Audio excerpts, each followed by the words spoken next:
We're going to explore the relationship between Nigerians and Kenyans. Interesting. Two nations with a kind of complex dynamic Okay. that plays out both online and in the real world. Gotcha. You might be thinking, wait a second, they don't even share a border Right. And you would be correct. Yeah. But that doesn't mean their paths don't cross. Hmm. In fact, Sure. there's a long history there, Okay.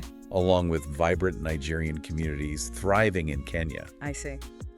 Today, we're going to try to examine what that relationship actually looks like, All right. separating fact from fiction, Okay. or at least internet chatter from reality on the ground. I'm with you. So, It's a fascinating dynamic, especially considering Right. their shared history within the context of colonialism. right. Think about it. Oh, yeah. Shared legal systems influenced by the British, Yeah. similar economic structures, Mhm. even the educational models they inherited. Mm-hmm. All of these factors shape how they interact with each other today, Wow. even decades after independence. Okay, so to get a handle on all of this, we've got two main sources for you. Okay. First up, a bit of a time capsule, Okay. an online forum thread from way back in 2004. 2004. Yeah, and then we're going to jump to a more recent Reddit-style post from 2019, Gotcha. complete with all those juicy comments. I like it. So, So these sources, I think, will give us a glimpse into how perceptions have evolved over time yeah. and hopefully help us answer the question, is there like genuine tension between Nigerians and Kenyans, Right. or is it all just online banter? Okay, let's unpack this, starting with that 2004 forum. Okay. It kicks off with a Kenyan poster claiming that a whopping 80% of Nigerians hate Kenya. 80%, wow. I don't know about you, but Yeah. that seems like a pretty bold statement, right? The responses from Nigerian users are pretty telling, I think. They're mostly a mix of surprise and amusement. Really? Almost like they're saying, wait, hold up, we hate you. Where did you get that idea? It almost seems like this poster's experience, Right. which might be completely valid on an individual level, Sure. is being projected onto like an entire nation. Yeah, you have to remember, this was 2004. Right. The internet was still relatively young, Yeah. and people were just figuring out online forums. True. So maybe it's not too surprising to see those kinds of generalizations Right. floating around. So we can probably file this one under early internet unreliable generalization. Yeah, probably. But what's interesting is this idea of online beef between nations keeps popping up, It does. even today. Yeah. So is that something that actually reflects real-world tension?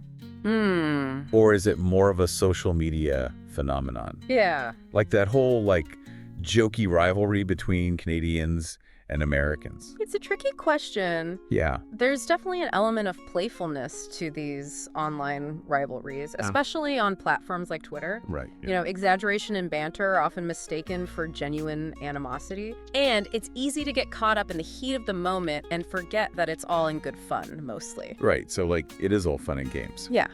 Okay. Well, I mean, is it always harmless? Good point. These playful jabs, I mean, could they sometimes mask deeper tensions? Yep. Or even contribute to, the formation of negative stereotypes? That's a possibility worth considering, I think. so, too. There's a growing body of research that suggests Yeah. our online interactions can actually influence our offline behavior and perceptions. Interesting. Even seemingly harmless jokes or banter can reinforce existing biases I see. or contribute to the development of prejudice, especially when they're repeated Right. and amplified within online communities. It makes sense. So it's not just about dismissing everything as just a joke, Yeah. but recognizing that even online humor can have real-world consequences. For sure. Let's jump ahead to our 2019 Reddit-style post. Okay. This will give us a more recent snapshot of this Nigerian-Kenyan dynamic. And this one's a bit more intense. Oh. We've got a Kenyan recounting a story about a Nigerian man who was robbed. Okay.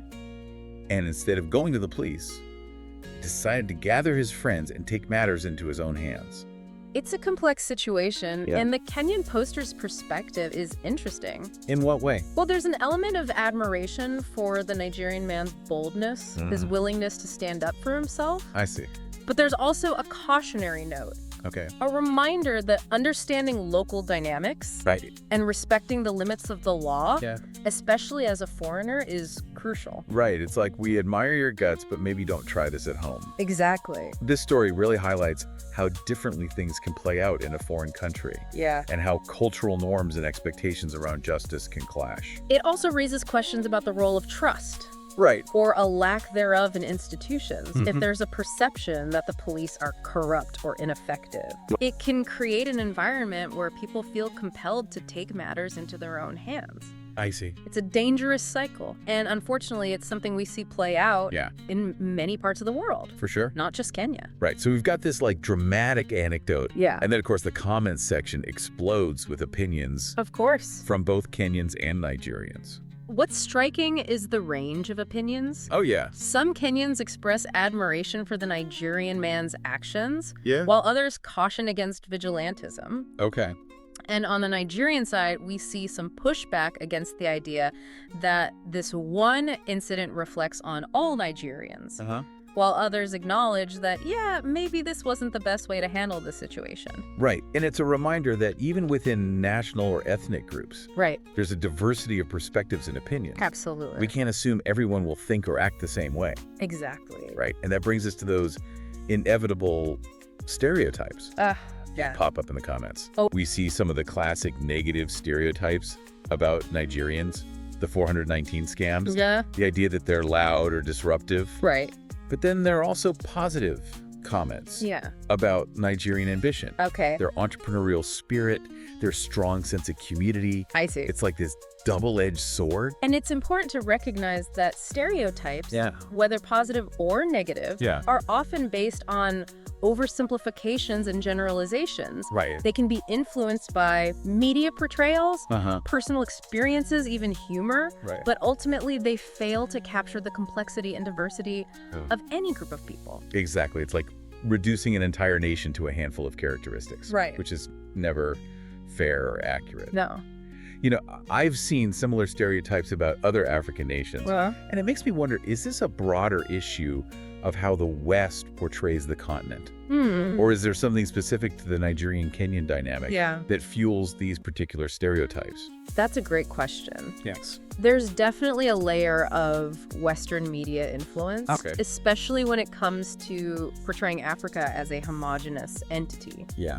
often focusing on negative narratives like poverty, conflict, and disease. I see. But there's also a layer of intra-African stereotypes that develop based on historical interactions, economic competition, and even cultural differences. So it's not just about challenging those external perceptions, but also examining how these internal dynamics contribute to the formation and perpetuation of stereotypes. Exactly. And it's interesting how one Kenyan commenter goes out of their way to emphasize that. Yeah. That despite any online beef, Kenyans are generally welcoming and hospitable to Nigerians in person. Which reinforces the idea that online interactions don't always reflect real-world dynamics. Right.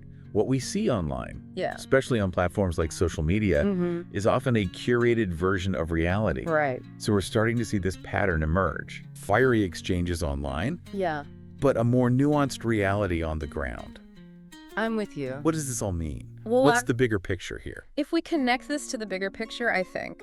If we connect this to the bigger picture, I think what we're seeing is a disconnect between the online world and real-world experiences. Okay. It's easy to get caught up in the drama of online debates and forget that these virtual spaces, they don't always accurately reflect the complexities of human relationships. That's a really interesting point. Yeah. So it's not necessarily that these online tensions are like fake or anything, No. but rather that they might be amplified or distorted by the nature of the medium itself. Precisely. Right. Think about it. Online interactions, they often lack the nuance and context of face-to-face communication. Right. We're missing those nonverbal cues, the shared environment, the subtle shifts in tone that help us interpret meaning and build rapport. It's like online, it's so much easier to misunderstand someone's intentions or to take things personally. Yeah, and when you add in the anonymity and lack of accountability that often characterize online spaces, it creates an environment where people feel more emboldened to express extreme views or engage in inflammatory rhetoric. That makes a lot of sense. Yeah. So how do we bridge this gap? How do we make sure our online interactions are more productive and reflective of the kind of world we want to live in? I think it starts with awareness. Okay. We need to be more conscious of the limitations of online communication and the ways in which it can distort our perceptions. Yeah. We also need to be more intentional about cultivating empathy and understanding, even in the face of disagreement. So it's not about avoiding difficult conversations or pretending that differences don't exist. Right. But rather approaching those conversations with a more nuanced and respectful mindset. Exactly. Yeah. And it's also about being willing to challenge our own assumptions and biases. Yeah. We all bring our own baggage to these interactions, and it's important to be aware of how those biases might be shaping our interpretations. Right. So we've got this dynamic between online and offline interactions. Right. The role of stereotypes And the importance of critical thinking. Yeah.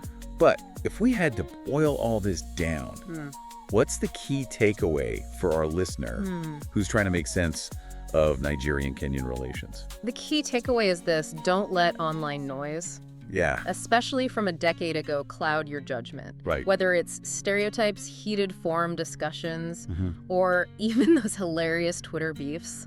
Right. Remember that there's often more to the story than meets the eye. So it's kind of like that saying, don't believe everything you read on the internet. Exactly. Okay. And in this case, it seems like the real-world interactions between Nigerians and Kenyans are far more nuanced and, dare I say, positive than some of those online exchanges might suggest. You know, thinking back to that story about the Nigerian man who was robbed, as tragic as that situation was, it also speaks to a certain sense of community and solidarity among Nigerians in Kenya. Right. They looked out for each other, even if their methods were, shall we say, questionable. It's a reminder that even within diverse communities, there's often a strong sense of shared identity. Yeah.